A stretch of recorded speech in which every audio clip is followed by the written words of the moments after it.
Hello, third grade.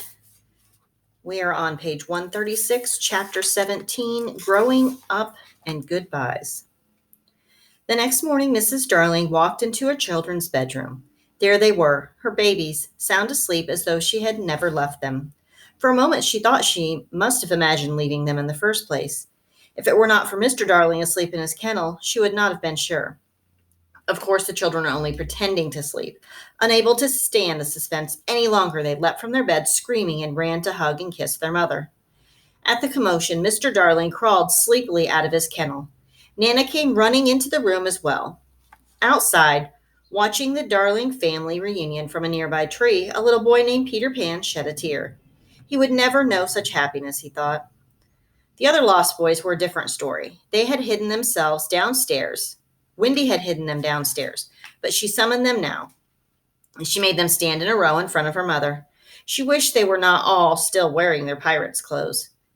"Please take us in," the little pirates begged. "We don't eat a lot," Nib said. "Of course we will have you," Mrs. Darling cried at once, but Mr. Darling frowned. "It's an awful lot of boys," he said. Really, he just wished that Mrs. Darling had not answered without asking him. "I just wish people wouldn't treat me like a nobody in my own house," he explained. "We don't think you're a nobody," Toodles cried, and all the others agreed. "You are everything to me," Mrs. Darling whispered to him. Happy, Mr. Darling said he supposed they could make room somehow. As for Peter, he was still outside lingering. Wendy saw him and walked over to the window. "Oh, hello," he said casually, as if running into Wendy was just a mere coincidence. "Peter," Wendy said, "come inside. My parents will adopt you too." Mrs. Darling came over to the window and stood behind her daughter. "It's true," she said. "You would send me to school and expect me to grow up?" Peter accused. "Deny it." But Mrs. Darling couldn't. "I knew it," Peter cried. "Keep back, madam. No one's going to catch me and make me be a man. I'm going back to Neverland." "But I'll miss you so much," Wendy said. "I brought back the boys. Perhaps that's enough. Maybe I should go back with you." Wendy turned to her mother. "Oh, no," Mrs. Darling said quickly. "But he needs a mother." "Well, so do you, sweetheart."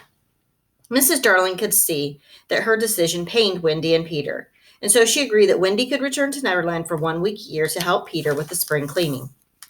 Peter was happy with this. He had no sense of time anyways. He bade Wendy goodbye and said that he would be back in the spring. The boys went to school. They learned many things, but eventually they forgot how to fly. They said it was because they were not practicing, but in truth it seemed that they no longer believed. And besides, they no longer had fairy dust to help them. Michael held on to his belief far longer than the others, and Peter did come back as he promised at the first sign of spring. Wendy had grown up since he'd last seen her, and she was worried he would notice. He didn't. As usual, he thought and talked mainly about himself. She had been looking forward to reliving old adventures, but Peter had so many new ones since theirs, he didn't even remember them. "Who's Captain Hook?" he asked. "You don't remember killing him and saving all our lives?" "Well, I forget them when they're gone," Peter replied. The next spring, Wendy waited, but Peter never came. "Maybe he's sick," Michael said. "Maybe we just imagined him." Wendy cried at that. Could it be? But the following year, Peter came as planned. He didn't seem to realize he had missed a year. And that was the last time a girl named Wendy ever saw a boy named Peter Pan. Years later, when Wendy was married and living in the house that she had grown up in, and all the lost boys were men, she had a little girl named Jane who loved to ask questions about Peter. Some days, Wendy could barely remember him. She had already forgotten many details and was glad to tell someone about him before she forgot him entirely. "I know all about him," Mama Jane said. Wendy looked up startled. "You do?" she asked. "I know him too," Jane said. Well, of course she did, Wendy realized, smiling sadly. All children did. One day, Wendy was sitting on Jane's bed. She had just finished putting Jane to sleep when Peter flew in through the open window and dropped onto the floor. He was the same as ever.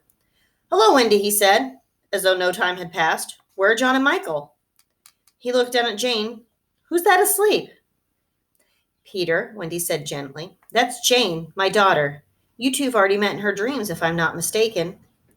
Peter wouldn't meet her eyes. He didn't want to admit that Wendy had grown up. "I don't know what you're talking about," he said firmly. "It's time for spring cleaning, and you promised to come." "I can't," Wendy said. "I don't remember how to fly." "I'll teach you again." Peter seemed about to cry, so Wendy stood up and hugged him. And when she did, she loomed so tall above him, obviously a grown-up, that his eyes opened wide in alarm, and he gasped. "It's true, Peter," she said. "I'm grown." No, you promised. I couldn't help it, she said. I'm married now and a mother. Peter started to cry, so Wendy went downstairs to get him some warm milk. While she was gone, his sobs awoke Jane. She knew at once who the boy was, and by the time Wendy returned, Peter was laughing once again, and Jane was flying around the room with him, giggling. He needs a mother, Mama, Jane said. I know, Wendy said sadly. Peter pulled Jane over to the window with him, and she went willingly. Oh, no, Wendy said, moving between them, just as her own mother once had. Just for spring cleaning, Jane begged. Wendy shut her eyes. All right, she whispered. And just as Jane would with her own daughter, and Jane's daughter would do with her daughter after that, Wendy watched her baby fly into the sky and off to Neverland until she was as small as the smallest star.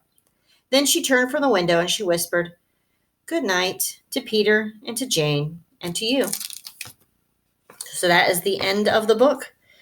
Make sure that you answer the question that is on Flipgrid and Seesaw, or you can do it on paper. Bye, third grade.